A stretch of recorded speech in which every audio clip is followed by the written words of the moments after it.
जय Jagannath welcome to my mini cooking blog. आज पुणी थे आसी जाइए गोटे स्पेशल डिश नहीं कि सीटा हूँ देसी कंकड़ा झोल। सी भी मो बापा हाथ रंधा। आज मु नुहे बापा हाथ रंधा कंकड़ा झोल आपण सहित मु शेयर करी। चलतु देखा रेसिपी।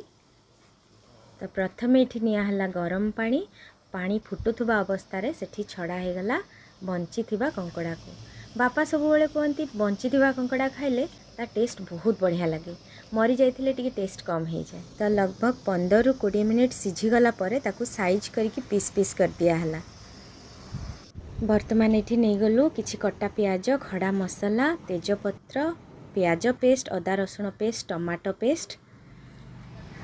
तेल पकाओ देखिए कोई आड़ पड़ो पकाओ चीनी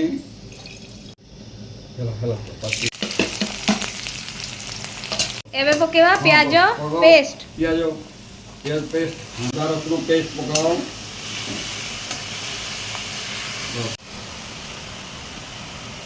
हल्दी गुंड पकाओ।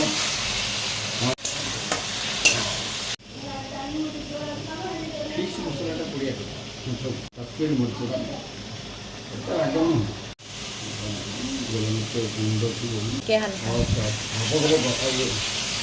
मिर्च टे पानी पकाओ लगे। हाँ टमाटो ग्राइंडिंग कर दो ना से दियो। गुड एबे कौन पकेबा पकाओ पटा कटा है आलू पकाओ। हाँ या भितर से मसला सीझार अच्छे ना बर्तमान सब मसला पड़गला। मसला बर्तमान सीझार अच्छे सागर आलू पड़ जाए बर्तमान किसी समय या कवर दे देवार।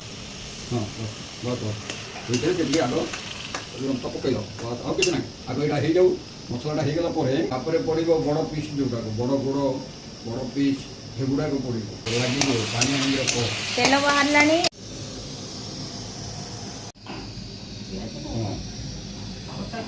एबे कंकड़ार बड़ गोड़ बड़ पीस गुड़ाक आग पड़ो कहीं छोट गुड़ा मिसी जो कंकड़ा देख देख यहाँ बड़ पड़ा देखते यहाँ बड़ बड़ बाहर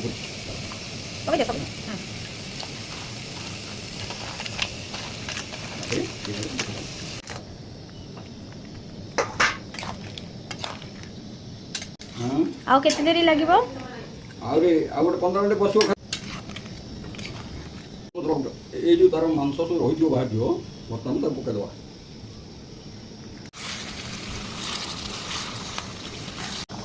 तरकारी हो गलानी बाबा। हाँ होगला किसी असुविधा ना। ओके बर्तमान खावाई रेडी गरम गरम कंकड़ा झोल। तो फाइनली बनिकी रेडी हो गला माय एवर फेवरेट यम्मी कंकड़ा झोल से भी मो बापा हाथ रंधा। आशा करुँची आपण मानकु बहुत पसंद आसथिबो। घरे निश्चय ट्राई करिवे आ आपण को फीडबैक निश्चय शेयर करिवे। रहूची जय जगन्नाथ।